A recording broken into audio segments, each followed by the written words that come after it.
5000 5000 ஒரு தரம், 5000 2 தரம், 5000 3 தரம். என்ன ஏழை விட்டுறலாமா நம்ம ஒட்ட?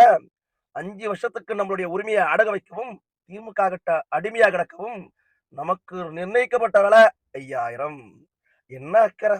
திமுக தலைவர் மாண்புமிகு முதல்வர் மு.க. ஸ்டாலின் அவர்கள் நம்மளுடைய அக்கவுண்ட்ல 5000 பணம் போடுறாரு. ஆச்சரியப்படாதீங்க. சொந்த காச தூக்கி குடுக்கல. என்னைக்கு திமுக ஆதாயம் இல்லாம தான் பாக்கெட்ல இருந்து 5 பைசா எடுத்து செலவு பண்ணிருக்கு. கஜானா காச எடுத்து, அரசு பணத்த எடுத்து இன்னைக்கு 5000 போடுறாங்க. என்ன கணக்கு இது அப்படின்னு கேட்டா, மகளிர் உரிமை தொகை பிப்ரவரி மாசத்து காசு, மார்ச் மாசத்து காசு, மே மாசத்து காசு கூட்டி 3000. ஏன்னா அதுக்கப்புறம் தேர்தல் வருதுல்ல. முன்கூட்டியே லம்பா குடுத்தா அப்படியே ஓட்டா வாங்கிடலாம்ல. இவ்வளவுதான் 70 வருஷமா நம்ம ஆளுங்கட்சி எதிர்க்கட்சியா இருந்து அடிமையாகி வச்சிருக்கிறோம். 5000 வழி இல்லாதவங்க தான் வச்சிருக்கிறோம். அப்படின்னு உங்களுக்கு ஒரு எண்ணம். இன்னொரு 2000. என்னன்னு பார்த்தா, இவங்க இத்தனை வருஷமா ஆட்சி பண்றப்பலாம் வெயில் வாட்டி வதைக்கல. இவங்களுக்கு பிப்ரவரி மாசமே தெரிஞ்சிருச்சு. இந்த மாசம் ஏப்ரலும், மே மாசமும் அக்னி நட்சத்திர வெயில் வாட்டி வதைக்க போகுதுன்னு. அப்பா அந்த அக்கறையோட கோடைக்கால சிறப்பு தொகுப்புன்னு ரூ. 2000. ஆக மொத்தம் ரூ. 5000 இன்னைக்கு குடும்ப அட்டைகளுக்கு ஏறப்போகுது. எல்லா குடும்ப அட்டைகளுக்குமா? அதுதான் இல்ல. அதுக்கெல்லாம் தகுதி இருக்கணும். அந்த தகுதி தான் நமக்கு பாதி பேருக்கு இல்லையே. பாதி குடும்ப அட்டைக்கு தான் ஏறுதுங்க. 1,30,00,000 குடும்ப அட்டைக்கு ஏறுது. மீதி குடும்ப அட்டைக்கு கிடையாது.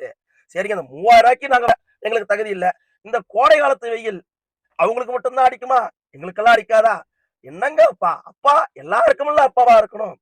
எல்லாருக்கும்ல அப்பாவா இருக்கணும். இது அப்பட்டமான, வெளிப்படையான வாக்கு திருட்டுக்கான வழின்றது எல்லாருக்கும் தெரியும். இதுல இன்னொன்னையும் கவனிக்கணும். திமுகவுக்கு ஒரு அச்சம் வந்துருச்சு. தோல்வி பயம் ஒண்ணு. நம்ம என்னதான் ஓட்டுக்கு 1000 2000 தூக்கி கொடுத்தாலும் ஜெயிக்க மாட்டோமாட்டிருக்கேன்னு பல திமுக வேட்பாளர்கள் எல்லாம் பேக் அடிக்கிறாங்களாம். ஏங்க இந்த வாட்டி ஜெயிக்கிறதுக்கே வழி இல்ல. நம்ம பணத்தை கொடுத்து ஏங்க ஏமாறணும்? இது வரைக்கும் கொள்ளையடிச்சு வச்சிருக்கிறதையாவது காப்பாத்தி போன்னு முடிவு எடுத்துருக்காங்க. அதுக்குத்தான் இப்படி நேக்கா யாரு இவங்க திமுக இல்லையா? நேக்கா ஒரு ஐடியா பண்ணிருக்காங்க.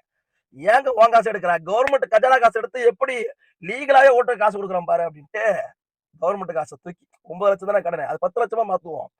கவர்மெண்ட் காசை தூக்கி பாதி பேருக்கு, ஏன்னா பாதி பேர் ஓட்டு போட்டா ஜெயிச்சிடலாம். மீதி பேர் எங்க எப்படி செத்து வழிஞ்சா நமக்கு என்ன அப்படின்னு பாதி பேருக்கு திமுக வேட்பாளர்கள் செலவு பண்ண வேணாம்.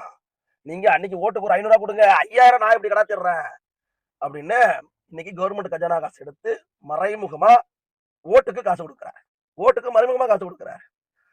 திமுக தோல்வி பயத்துல இல்லன்னு சொன்னாங்கல்ல, அவங்க கால் ஆடுறது, பயத்துல துடிக்கிறது இப்ப தெரியுதா? இப்ப தெரியுதா? இந்த 5000 5 கிலோ கறி எடுத்து சாப்பிட முடியுமா?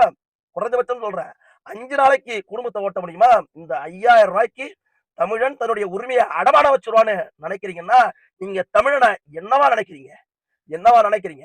உங்களுக்கு 5000 இல்ல, 50,000 இல்ல, 5 லட்சம் இல்ல, 5 கோடிய கொட்டி கொடுத்தாலும் இந்த முறை திமுகவை தமிழ்நாடு துரத்தி அடிக்கும்.